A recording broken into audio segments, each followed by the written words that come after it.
Welcome back to everyone.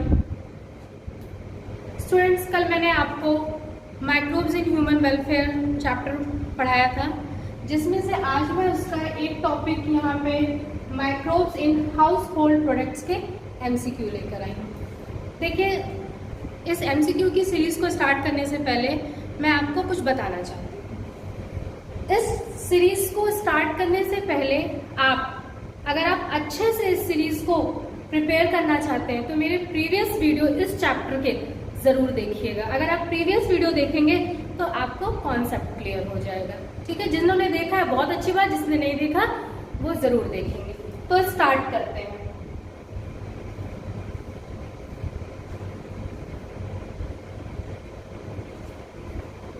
Question number first है, which microbes helps us in the preparation of bread. किस microbes की help से हम bread की preparation करते हैं या ब्रेड बनता है? तो मैंने आपको बताया था कि सैक्रोमाइसिस सेरेनेसी जो एक ईस्ट है, फंजाई है, वो हेल्प करती है ब्रेड बनाने में। तो इसका राइट आंसर क्या होगा? इसका राइट आंसर होगा डी। ठीक है, next, choose the correct option with regard to statement A and B. देखिए, जब भी स्टेटमेंट वाले क्वेश्चन आते हैं ना, तो बहुत ध्यान से पहले सारे स्टेटमेंट्स को पढ़ा करा करिए, तब किया करा करिए। पहला स्टेटमेंट क्या कह रहा है? Microbes are present everywhere on earth. एकदम सही बात है, एवरीवेयर है। हाँ, हमें दिखाई नहीं देता क्योंकि हमारी नेकेड आइज उन्हें नहीं देख सकती है। ये वाला तो स्टेटमेंट सही हो गया। They can not live in thermal vents where temperature is as high as 100 degree C. क्या ये स्टेटमेंट सही है? नहीं, क्योंकि हर एक माइक्रोब्स का अपना अलग अलग टेम्परेचर होता है। कुछ माइक्रोब्स हाई टेम्परेचर पे रहते हैं और कुछ माइक्रोब्स लो पे रहते हैं। ऐसा नहीं है कि हाई टेम्परेचर पे माइक्रोब सर्वाइव नहीं करेंगे। लेकिन अगर हाई टेम्परेचर के माइक्रोब्स हैं, जैसे 100 डिग्री सी पे है, अगर आप इनको 30 डिग्री टेम्परेचर पे लेके जाएंगे, हाँ, तब ये नहीं रह पाएंगे। और जो लो टेम्परेचर पे हैं माइक्रोब्स, अगर आप उनको हाई टेम्परेचर पे लेके जाएंगे, तब नहीं रह पाएंगे। सबका, हर एक माइक्रोब्स का अपना अलग अलग टेम्परेचर होता है। तो इसका करेक्ट स्टेटमेंट क्या है? Statement number A. क्या है? स्टेटमेंट नंबर ए इसका राइट आंसर है। नेक्स्ट, आगे बढ़ते हैं। Microbes after growth on A nutritive medium forms. जब माइक्रोब्स को न्यूट्रिटिव मीडियम पे ग्रो कराते हैं तो वो क्या बनाते हैं? देखो, ये एक भाई साहब हैं, ये एक पेट्री डिश लेकर आए हैं। सोच रहे होंगे मैडम ये क्या लेकर आए हैं? तो देखिए, ये एक भाई साहब जो कि पेट्री डिश लिए हैं, और ये जो आपको ट्रांसपेरेंट दिख रहा है, ये न्यूट्रिटिव मीडियम है। इसी न्यूट्रिटिव मीडियम पे क्या हुई है? माइक्रोब्स की छोटी छोटी कॉलोनी ग्रो हुई है। यही पूछ रहा है, तो इसका राइट आंसर क्या होगा? कॉलोनी होगा। ठीक है, न्यूट्रिटिव मीडियम पे इनकी क्या ग्रो करती है? माइक्रोब्स की कॉलोनी ग्रो करती है। ये देखिए, कॉलोनी यहाँ पे दिख रही है।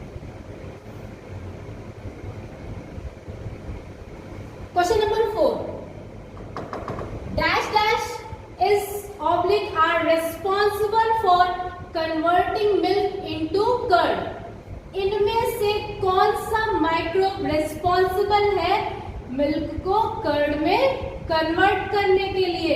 तो मैंने आपको बताया था ना, लैक्टिक एसिड बैक्टीरिया, जिनमें लैक्टोबैसिलस आता है, वो रिस्पॉन्सिबल होता है मिल्क को कर्ड में कन्वर्ट करने के लिए।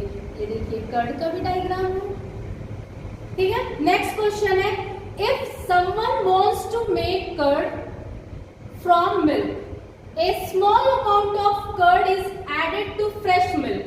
The small amount of curd containing million of lactic acid bacteria is known as।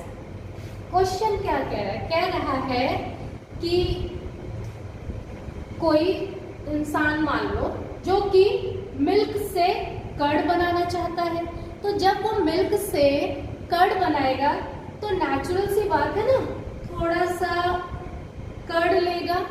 जैसे इधर देखिए, जैसे ये मिल्क है, ठीक है, अब उसको कर्ड बनाना है तो वो क्या करेगा, पूरा बाउल तो नहीं डाल देगा कर्ड का, वो एक स्पून कर्ड लेगा और इसमें डाल देगा। ये देखिए डाल दिया, और इसी 1 स्पून ऑफ कर्ड में millions of lactic acid bacteria होते हैं। इसी को क्या कहेंगे, ये जो 1 स्पून ऑफ कर्ड निकाला है इसमें डालने के लिए, इसी को क्या कहेंगे, इसको कुछ और नहीं कहेंगे, इसको इनकुलम कहेंगे, ठीक है। बट आम बोलचाल और घर की भाषा में इसे क्या कहा जाता है, जावर कहा जाता है, ठीक है। तो आगे की तरफ बढ़ते हैं। Question next, which of the following is a microbe, ठीक है। तो आप बहुत अच्छे से जानते हैं कि भाई प्रियन भी माइक्रोब है, वायरॉइड्स भी माइक्रोब है, और प्लांट वायरसेस। तो इसका राइट आंसर क्या होगा, D, all of these. Next, the puffed up dough of dosa and idli is due to, जैसे ये डायग्राम, पहले डायग्राम ध्यान से देखिएगा।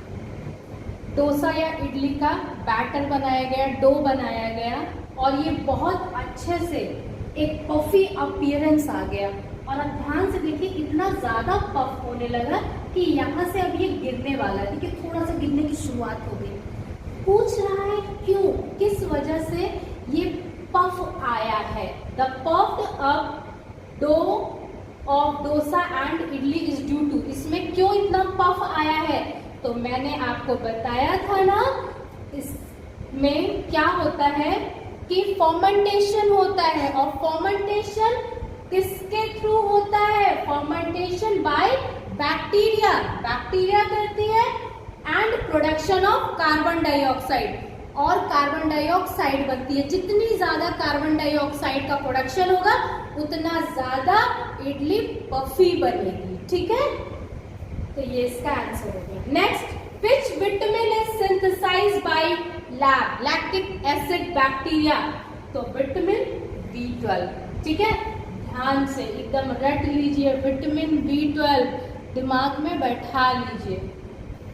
नेक्स्ट, बेकर्स ईस्ट इज, देखिए बेकर्स ईस्ट या बेकरी ईस्ट किसे कहते हैं, वो ईस्ट जो कि बेकरी में यूज होती है। और बेकरी में मतलब जैसे केक बनाने में, केक के जो नीचे का बेस रहता है वो ब्रेड ही तो रहता है, और ब्रेड बनाने में और बिस्किट्स बनाने में, तो वो कौन सी ईस्ट है, वो ईस्ट कोई और नहीं, वो ईस्ट है आपकी सैक्रोमाइसीस सेरेब्रेसी, ठीक है। इसको भी बहुत अच्छे से अपने ध्यान में रख लीजिएगा क्योंकि क्वेश्चन यहां से पूछता है, ठीक है। नेक्स्ट आगे, dash is the traditional drink of south India. कल ही बताया था कि साउथ इंडिया की ट्रेडिशनल ड्रिंक क्या है, टोडी है। देखो भैया टोडी है, पार्टी चल रही है, ट्रेडिशनल ड्रिंक रखे हैं और चिकन भी रखे हैं, आज पार्टी करेंगे। कोई बात नहीं, करने दो इनको, तुम एग्जाम दे लेना तब तुम करना, ठीक है। लेकिन आपको मैडम हमको साउथ इंडिया जाना पड़ेगा, कोई बात नहीं है, जाने दो, कोई बात नहीं है, जो साउथ इंडिया में है वो कर लेंगे, ठीक है। पढ़ाई को ध्यान दे दीजिए। Next, the traditional drink of south India is made by fermenting SAP from dash tree, तो कौन सी ट्री थी, ये देखिए साउथ में चलते हैं, ये भाई साहब ट्री पे चढ़े हैं और यहीं से टोडी ले रहे हैं। पूछ रहा है ये कौन सी ट्री थी, ये ट्री थी प्लम ट्री, ठीक है। ये देखो ट्री भी मैंने यहाँ पे दिखा दी है। Next, Swiss cheese bears large holes due to the production of carbon dioxide by which microbes. देखो एक कार्टून सीरियल आता था टॉम एंड जेरी का, जिसमें हमेशा चीज को लेके लड़ाई होती थी। याद आया कुछ? तो वही चीज है, स्विस चीज है, ठीक है। वो चीज टॉम एंड जेरी वाली तो नहीं लाए, एक चीज है, वो जानते रहिए आप। तो कह रहा है कि स्विस चीज में इतने बड़े बड़े जो लार्ज होल हो रहे हैं भाई, ये कार्बन डाइऑक्साइड की प्रोडक्शन की वजह से है। बहुत सिंपल सी बात है। तो इसके लिए कौन सा माइक्रोब रिस्पॉन्सिबल है? तो इसके लिए कोई और नहीं, इसके लिए जो रिस्पॉन्सिबल है वो है प्रोपियोनिबैक्टीरियम शार्मनेई। कल ही आपको बताया था इसकी ट्रिक कैसे याद रखेंगे। शर्मा जी को शर्म आ गई, तो ये शर्मा जी है, इनको शर्म आ गई, ऐसे याद रखिएगा। प्रोपियोनिबैक्टीरियम शार्मनेई, ऐसे। नेक्स्ट क्वेश्चन, आगे की तरफ चलते हैं। Which of the following statement is wrong regarding lactic acid bacteria? के लिए कौन सा स्टेटमेंट रॉन्ग है? देखो, जब लैक्टिक एसिड बैक्टीरिया के लिए पूछा है रॉन्ग, जब भी रॉन्ग स्टेटमेंट वाले क्वेश्चन आते हैं ना, दोनों कान एकदम खोल के क्वेश्चन को रखा करा करो और आंखें पूरी एकदम फोकस के साथ, क्योंकि रॉन्ग वाले क्वेश्चन गलत हो जाते हैं, ध्यान नहीं देते। फर्स्ट ऑप्शन है produce basis that coagulate the milk protein. भाई बेसिस कहाँ प्रोड्यूस करती है? ये तो एसिड प्रोड्यूस करती है ना, नाम ही है lactic acid bacteria, acid produce करती है। तो ये स्टेटमेंट तो गलत है, एकदम गलत है कि बेसिस नहीं प्रोड्यूस करती है। Number 2, found in human stomach, ठीक है। Number C, decrease the nutrition quality of milk, एकदम गलत बात है भाई, न्यूट्रिशनल क्वालिटी कहाँ पे मिल्क की खराब करती है। तो इसका राइट आंसर क्या होगा? राइट का मतलब रॉन्ग स्टेटमेंट इसमें क्या होगा? तो इसका जो रॉन्ग स्टेटमेंट है वो ए है और सी है, ठीक है। प्रोड्यूस बेसिस नहीं प्रोड्यूस होते हैं, एसिड प्रोड्यूस होते हैं। और decrease the nutritional quality of milk, nutritional quality of milk decrease करता है नहीं। तो ये दोनों ही स्टेटमेंट रॉन्ग है regarding LAB, lactic acid bacteria के लिए। तो आप ऑप्शन डी के साथ जाएंगे, ठीक है। नेक्स्ट क्वेश्चन है, just a Swiss cheese is to bacteria, roqueforti cheese is to. कह रहा है कि जो स्विस चीज है is just a Swiss cheese is to bacteria, Roquefort cheese is to. भाई मैंने आपको बताया था ना कि रॉकफोर्टी चीज इसमें फंजाई है ये, तो इसका सही आंसर क्या है? फंजाई, ठीक है, ये फंजाई है, वो तो बैक्टीरिया से था। Next, Rockfort cheese is ripened bye growing a specific fungus on it which gives it a particular. इसको पर्टिकुलर ये क्या देता है? तो इसको मैंने आपको बताया था, ये फ्लेवर के लिए देता है। तो इसका राइट आंसर होगा फ्लेवर। नेक्स्ट आगे बढ़ते हैं। ए bacterium which is a rich source of lactic acid is, ये देखिए बैक्टीरिया है, तो कौन सी बैक्टीरिया है वो जो कि रिच सोर्स है लैक्टिक एसिड की? लैक्टोबैसिलस, ठीक है। इसका राइट आंसर होगा ए।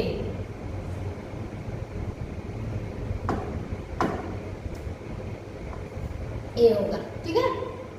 During the formation of bread it become porous due to release of carbon dioxide by action of, देखो ये ब्राउन ब्रेड या व्हाइट ब्रेड कुछ भी ले लो, मेरे पास तो ब्राउन ही ब्रेड थी, ठीक है।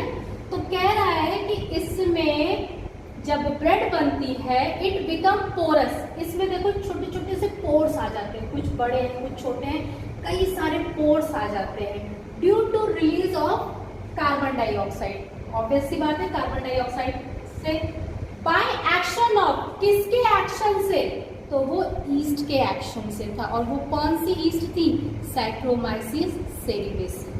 तो इसका राइट आंसर होगा ईस्ट। ठीक है, next, dough kept overnight in warm weather becomes soft and spongy because of. जैसे आज